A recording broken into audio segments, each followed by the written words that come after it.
12시 많은 참여 바랍니다.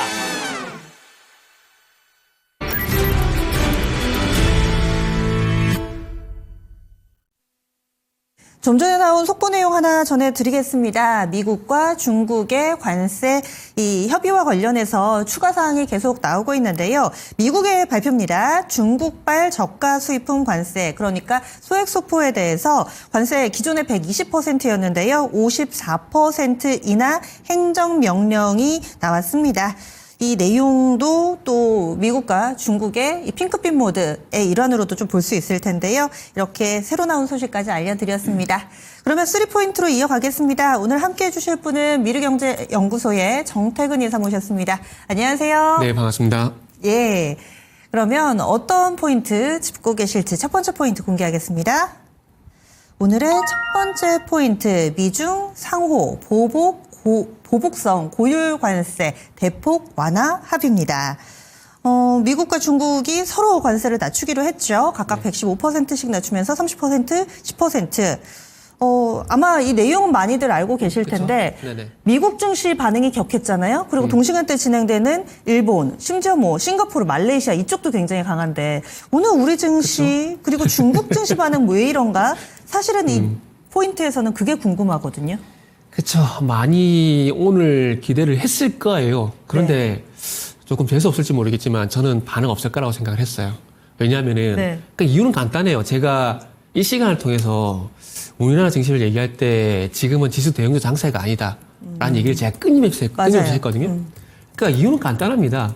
잘 한번 생각해 보세요. 지금이 만약에 뭐 삼성전자가 됐던, 뭐 LG에너지솔루션이 됐던, 뭐 현대차가 됐던, 아니면 화학 섹터가 됐던, 건설 섹터가 됐던 대형주 장세였다라면은 아마 미국 증시 가는 거 그대로 따라갔을 겁니다. 뭐 그런 거 다 차치하고 만약에 삼성전자, SK하이닉스가 이끄는 뭐 IT 장세였다. 그러면 얘기가 달라질 수 있겠죠. 그런데 잘 한번 생각해 보세요.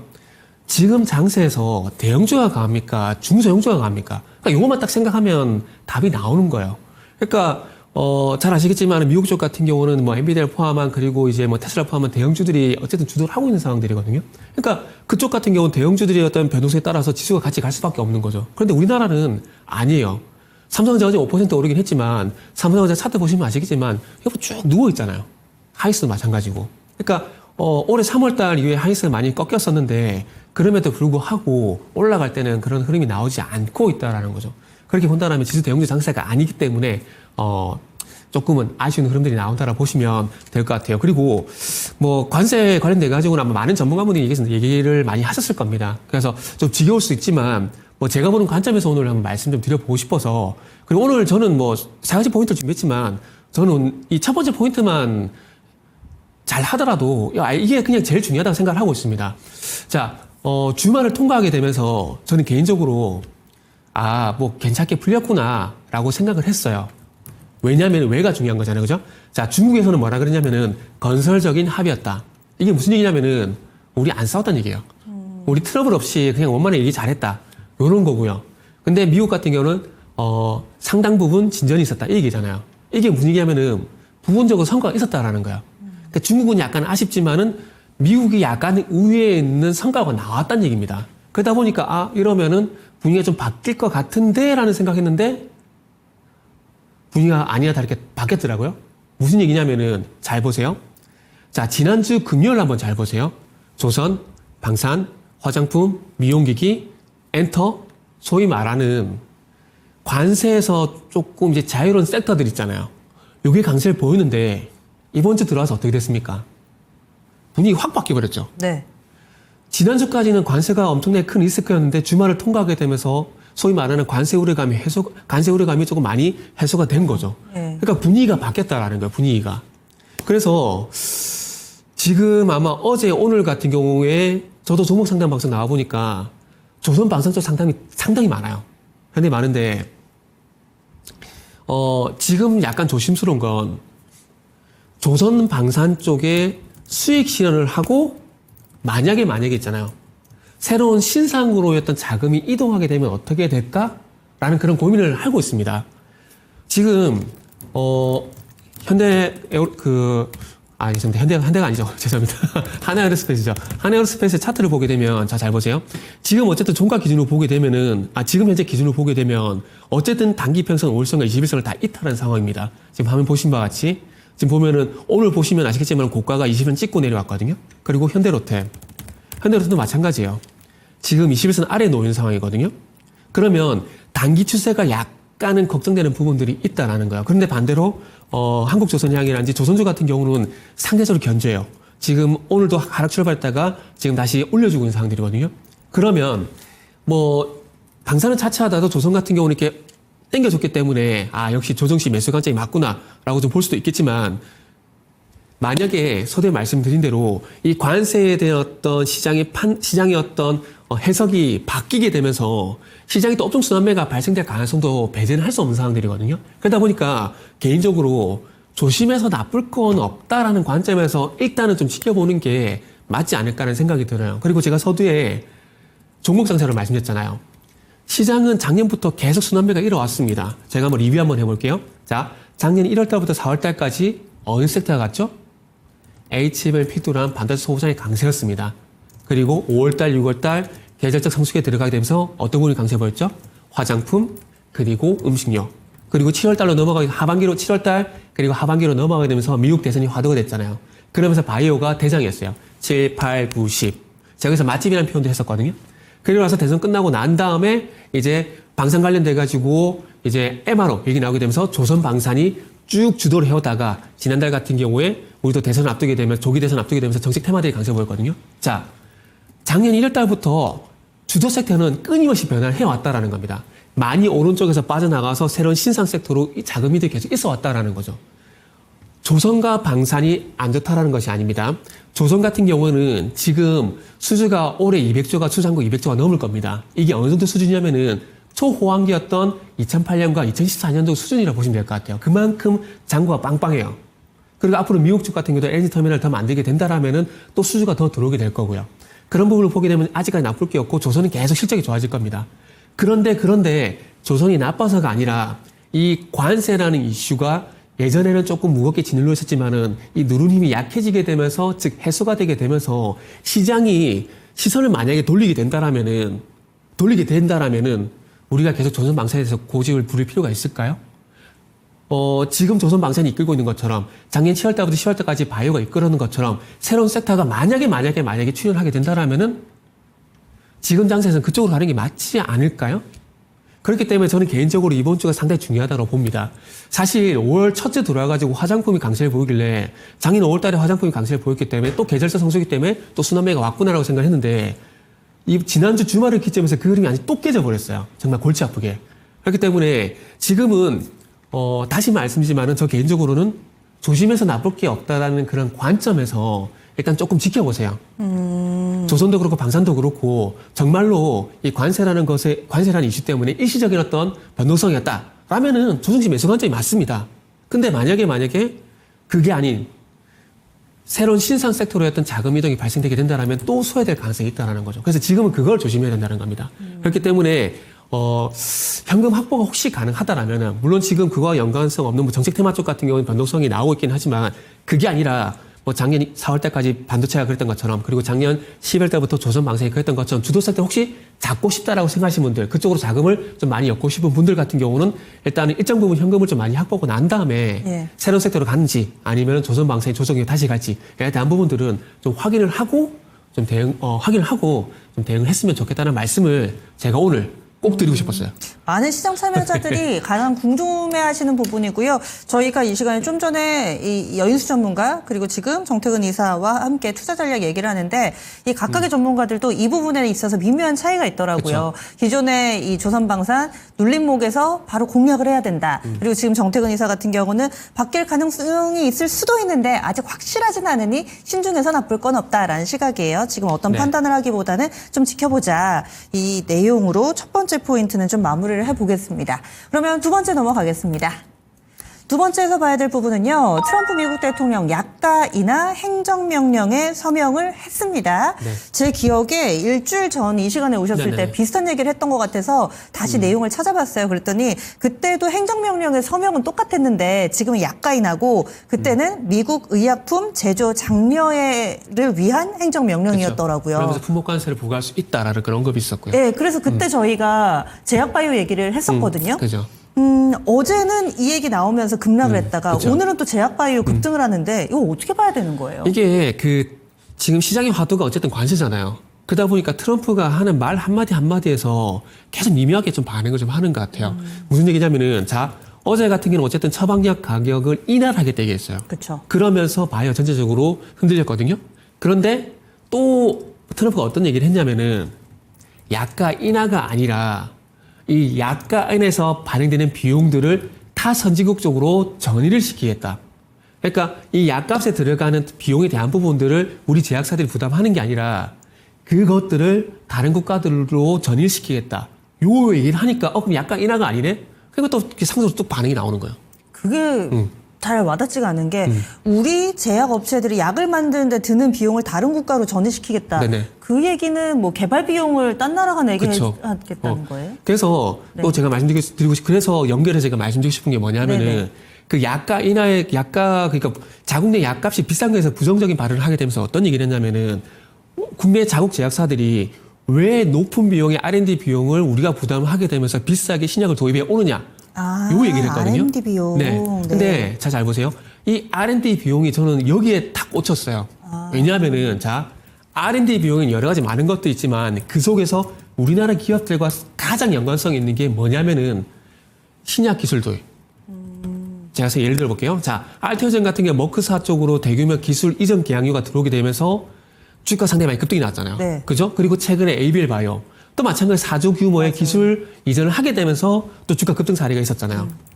자, 근데 만약에 트럼프가 좀 전에 말씀드렸듯이 이 R&D 비용을 왜 너희들이 부담을 하느냐? 그런 것도 부담하지 말고 그쪽이 부담하게 하라. 그러면은 잘 생각해 보세요. 앞으로 알테오젠 사례라든지 그리고 최근에 ABA 사례라든지 이런 기업들처럼 대규모 수출 계약 소식이 과연 나올까요? 앞으로 확률적으로 봤을 때 안 나올 가능성이 더 많다라는 거죠. 그런데 이게 왜 중요하냐면은 자, 작년 그리고 그 이전부터 그 2023년도부터 알테오젠이라는 기업이 그렇게 부각이 될 수밖에 없었던 것들은 뭐이겠습니까? 계속해서 기술 수출 1조 얘기 나왔잖아요. 맞아요. 그러니까 금액이 어마어마하게 컸기 때문에 그런 게 나온 것들이잖아요. 그러면서 거기에 대한 가치가 반영이 되게 되면서 알테오젠이 화면 보신 바와 같이 2023년도에 4만 원대에서 45만 원대까지 가는 원동력이 된 게 결국 대형 기술 수출 이전이거든요. 대형 기술 수출이거든요. 근데 만약에 앞으로 그럴 가능성이 줄어들게 된다. 그러면은 시장 참여자들, 그러니까 개인들이 아닌 외국인이든지 기관들 같은 경우, 그리고 알테오젠 주가 상승을 이끌었던 어떤 누군가가 있겠죠? 그 사람들이 바이오에 대한 관심을 더 크게 가질까요? 안 가질까요? 제가 봤을 때는 후자, 안 가질 가능성이 상당히 높다라는 거죠. 그래서 그런 관점에서 보게 된다라면은 뭐 오늘 바이오가 반등이 나오고 있는 건 사실이지만 그럼에도 불구하고 앞으로를 봤을 때 그렇게 좋은 건 아니라는 거죠. 그러다 보니까 저 개인적으로는 시장이 조금 전에 말씀드렸던 R&D 비용을 왜 국내 제약사들이 부담하느냐 여기에 지금 관심을 가지고 있는 게 아니라 약가 인하 안 한다. 그러니까 어제는 약간 인하 한다 그랬다가 오늘 약간 인하 안 한다 그러니까 거기에 포커스를 맞춰가지고 오늘 반등이 나오는 거죠. 그렇게 본다라면은 저 개인적으로 봤을 때는 그러면은 뭐 이게 단발성에서 끝이 날 수밖에 없겠네? 왜냐하면은 어쨌든 약값은 그대로 되겠지만은 그 약값에 들어가는 비용들을 자기네들 부담하는 게 아니라 어쨌든 수출하는 국가들 타 선진국의 유럽이라는 얘기는 했지만은 그 비용 우리나라도 마찬가지 CDMO나 이쪽으로 해서 통해서 수출하는 부분들이 있지 않습니까? 그리고 기술 이전하는 것들이 있잖아요. 그럼 그렇게 됐을 때 그 비용들을 많이 쳐주기보다는 낮게 쳐주게 되고 거기에 들어갔던 비용을 우리가 부담하게 되면은 뭐 소위 말하는 대형 제약사들인지 그리고 CDMO 기업들 같은 경우는 아시다시피 마진이 줄어들 수밖에 없잖아요. 그렇게 된다라면은 상대적으로 매력도가 떨어질 가능성이 있기 때문에 쉽지 않다 생각이 들고 네. 그래서 그래서 하고 싶은 얘기가 뭐냐? 이제부터 말씀드릴게요. 그래서 약가에 대해서 이렇게 부정적인 얘기를 하고 있는데 그래서 아마 트럼프가 핀셋으로 어떻게 하겠다는 구체적인 정책을 아마 제시하지 않을까라는 생각이 들어요. 약간 이날 유도하기 위해서 뭐 바이오 시밀러 육성한다라든지 아니면 제네릭 육성한다라든지 아니면 비용에 대해서 뭐 세공제기 나온지 아마 그런 얘기가 나오지 않을까 생각이 들거든요. 그러면 그런 얘기, 만약에 예를 들어서 바이오 시밀러를 장려를 한다. 그러면 다들 잘 아시겠지만 셀트리온, 뭐 바이넥스, 뭐 삼성 바이오로직스 이런 쪽에 반응이 나오게 되면은 그쪽으로 가면 된다라는 거죠. 그렇기 때문에 지금은 자막에도 나오고 있지만은 이 바이오에 대한 부분들은 조금 관망을 했으면 좋겠습니다. 관망을 하고, 근데 업종에 대한 부분들은 뭐 삼성 바이오로직스라든지 이런 종목들을 추세적으로 매매한다는 관점에서 그렇게 말씀드린 거고, 그리고 셀트리온 방금 말씀했지만은 아마 셀트리온 같은 경우는 바이오 시밀러 육성 정책을 한다 그래도 글쎄요, 제가 봤을 땐 반응이 별로 없을 것 같아요. 왜냐하면은 이걸 제가 셀트리온 항상 반복해서 말씀드리는데, 자, 작년 7월달부터 10월달까지 바이오가 그렇게 강했음에도 불구하고 셀트리온 주가가 변화가 없었습니다. 지금 보시면 아시겠지만은 18만 6천 원에서 뭐 21만 원 정도 박스권이었거든요. 그런데 여기서 주목해야 될 부분은 뭐냐면은, 자, 2023년도 10월달 그리고 2024년 1월 2일까지 보게 되면 주가 급등이 있었잖아요. 이게 무슨 일이 있었냐면은 셀트리온 헬스케어 흡수 합병을 했었습니다. 그것 때문에 상승이 나왔거든요. 근데 이걸 왜 말씀드리냐면 셀트리온은 결국 바이오시밀러에 반응을 하고 있는 것이 아니라 가업승계, 지배구조 개편, 여기에 주목을 하고 있기 때문에 그런 이슈가 나와야 주가 반응이 나올 겁니다. 이번에 셀트리온 제약을 흡수 합병하려다가 셀트리온 주주들한테 반대 부딪혀서 무산이 됐잖아요. 그러면은 이 주주들이 반대한 이유가 뭐냐면은 셀트리온 제약 대비 셀트리온의 가치가 더 높은데 이걸 합병하는 게 맞느냐. 결국 그 논리였거든요. 그러면은 자, 서정진 회장이 어쨌든 이 셀트리온의 합병을 이끌려면은 셀트리온의 주가를, 그러니까 가치를, 그러니까 주가를 떨어뜨릴 수밖에 없습니다. 셀트리온 제약과 합병을 하기 위해서. 왜?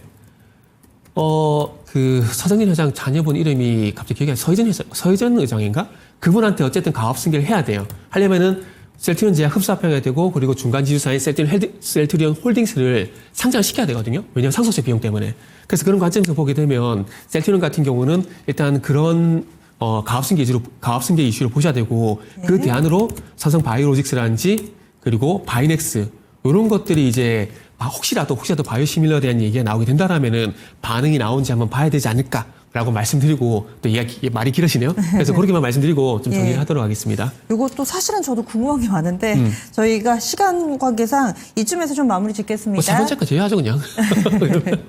예, 그래서 정 회사님의 이 아까 인하와 관련돼서 결국에는 신약개발 쪽에 피해주다 이렇게 보시는 거세요, 그럼? 그렇죠. 대형 제약사라든지 그리고 뭐 임상기업이라든지 신약개발 기업 같은 경우는 이번 이 트럼프의 그 발언들이 네. 향후에는 그렇게 좋은 영향을 줄 수는 없는 상황인 거죠. 예를 들게 되면은, 자, 트럼프가 저는 알테오젠이 꺾인 그 이유가, 케네디 보건복지부 장관을 임명을 했잖아요. 근데 이 사람 같은 경우는 상당히 신약개발이라든지 그리고 이제 백신 개발에 부정적입니다. 근데 이 사람을 임명할 당시에 공격해도 알테오젠이 같이 밀렸거든요. 이렇게 본다라면은 지금 이제 R&D 비용에 대한 R&D 비용 관련된 발언이 나왔다는 것 자체가 신약 개발이라든지 임상기업들 같은 경우는 좋은 뉴스는 저는 개인적으로 아니라고 봅니다. 어쨌든 기술 개발을 하고 어쨌든 최대한 비싸게 팔아야 되잖아요. 근데 그런 것들이 조금 불가능해질 수 있다라는 확률이 있기 때문에 아무래도 좀 악재가 될 수 있는 거죠. 이 뉴스는 사실은 저희 방송을 쭉 하면서도 어떤 전문가는 제작을 하는데 대형 이 업체들이 CDMO 네네. 업체들을 쥐어짤 것이다라는 얘기도 있었고, 뭐 바이오시밀러는 수혜다, 뭐 이런 등등의 해석이 있어서 다각도의 측면이 있습니다. 그런데 지금 정 회사님 같은 경우는 신약개발 쪽에 앞으로 대형 라이센스 아웃을 기대하기는 좀 힘들지 않을까라는 시각으로 두 번째 포인트 마무리 짓고요. 다음 마지막 포인트 넘어가겠습니다. 마지막 간략하게 보죠. 정책 테마 쪽을 또 빼놓을 수가 없어가지고요. 로봇주 오늘장에 빛을 보고 있습니다. 로봇이 워낙에 이 만년 유망주라고 해야 될까요? 다들 갈 거다 하는데 그쵸. 하루 반짝하면 그 다음에 꽤 오래 쉬고 이렇더라고요. 로봇주 어떻게 보세요?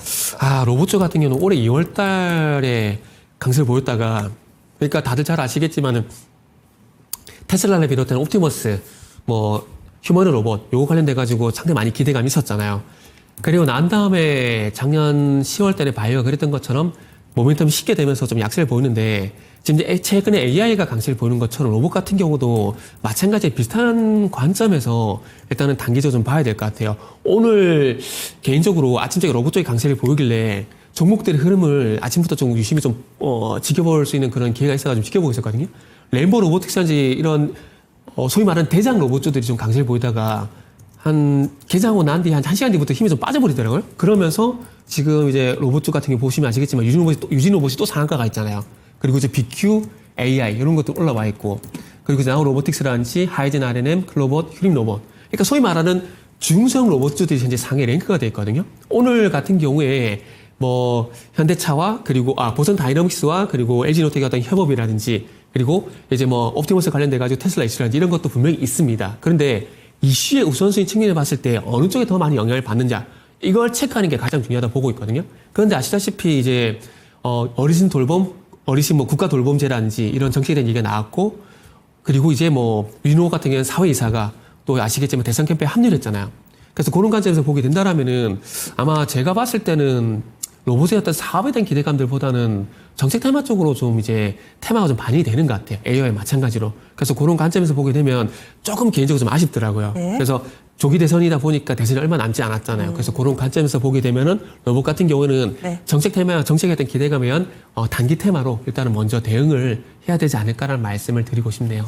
이번에도 큰 물이 들어오는 건 아닌 것 같습니다. 레인보우 로보틱스 오늘 윗꼬리가 형성돼 있는데 역시나 좀 단기적인 관점으로 봐야 된다. 로봇주까지 짚어봤습니다. 오늘 말씀 고맙습니다. 네, 감사합니다.